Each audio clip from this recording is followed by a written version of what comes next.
Добар ден, следуваат вестите од културата. Играната серија Утре наутро во режија на Јани Бојаджи, а во продукција на телевизија Алфа, ќе биде прикажана во рамки на филмскиот маркет на 78-то издание на престижниот Кански филмски фестивал. Проекцијата во Кан е со поддршка на Агенцијата за филм. Македонската кинематографија ќе се представи на 78-то издание на престижниот Кански филмски фестивал. Играната серија Утре наутро во режија на Јани Бојаджи, а во продукција на телевизија Алфа, ќе биде прикажана внедела во рамки на филмскиот маркет. Проекцијата во Кан е со поддршка на Агенцијата за филм на Македонија. Утре наутро е современа драмска серија која се случува во поблиското минато. Станува збор за политичка, социјална, семена драма, која раскажува за една од најголемите политички кризи со која беше соочена Македонија, како и незината кулминација во 2017-тата и општествените промени после тоа. Во серијата настапуваат звучни актерски имиња: Нина Дејан, Ирена Илиевска, Кети Дончевска-Илич, Васил Зафирчев, Гоце Андонов, Горан Стојановски, Благој Веселинов, Роберт Велјановски, Владо Јовановски, како и многу други актери во помали улоги. Инаку, Агенцијата за филм од 2010 година досега на филмскиот фестивал во Кан имаат свој промотивен штанд во рамките на павилјонот на земјите од Југоисточна Европа, заедно со уште 7 земји од регионот. Преку овој штанд се реализираат бројни активности со цел промоција на македонската кинематографија, низините автори и потенцијалите за меѓународна соработка. По повод 195 години од раѓањето на големиот македонски творец Григор Прличев беше промовирана новата книга на подпредседателот на МАНУ академик Витомир Митевски, Прличев и епската традиција. Книгата е во издание на Матица Македонска. По повод 195 години од раѓањето на големиот македонски творец Григор Прличев, во Матица Македонска беше промовирана новата книга на подпредседателот на МАНУ академик Витомир Митевски, Прличев и епската традиција.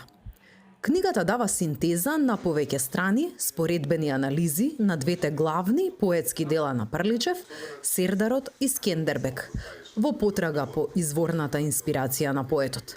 Запазувајќи го строгиот научен пристап во истражувањето, Митевски длабоко навлегува во тајните на творечката поетска лабораторија и открива двојно влијание во овие две значајни поетски дела. Знаете како, во голема мера, неговиот живот се поклопува со она што ние денеска као народ го преживуваме. Тој оди во Грција, во Атина, да се школува, создава уметност таму и на крај доживува разочарување од тие луѓе. Не го пречекале добронамерно, кога открија дека тој не е нивен. Потоа се надевал дека во Бугарија ќе најде потпора, бидејќи ние сме уште биле под турско робство. Оди во Бугарија и таму се некоја надеж и доживува разочарување. Понекогаш мислам дека не е баш актуелен како еден образец, што нам ни се случува денеска, така да речем, ни се повторува, а Прличев како тоа да го имал поставено како еден образец.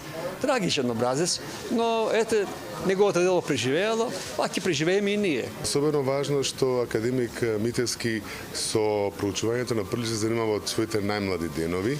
И всушност оваа книга Прличев и епската традиција представува синтеза на целото негово оригинално истражување во минатото, особено што како класичен филолог, започнувајќи од епската поезија на Хомер, неговиот интерес за досега неистражуваните врски на Прличев со византската книжевност, потоа со македонската епска традиција.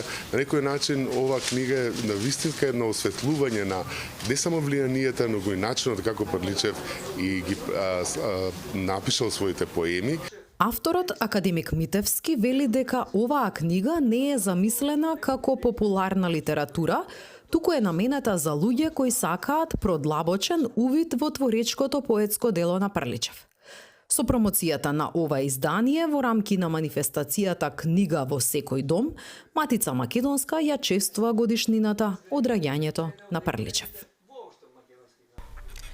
Со Со богата програма која ја истакнува улогата на музеите како активни чинители во современото општество, Археолошкиот музеј на Македонија го одбележува 18 мај, Меѓународниот ден на музеите, под наслов Музеи, едукација и истражувања. Настаните ќе се осврнат на современи прашања од археолошката наука, а посебен акцент е ставен на образовната улога на музеите. Се работи за современи недеструктивни археолошки методи и во оваа прилика би сакала да нагласам дека Националниот археолошки музеј е водечка институција во Македонија што се однесува до употребата на овие методи и во оваа област, и верувам дека ова предавање ќе побуди голем интерес не само кај колегите археолози, туку и кај пошироката јавност. Затоа што освен за археолошки истражувања, предавањето ќе се осврне на тоа како со ваквите методи можеме да овозможиме по современа заштита на културното наследство.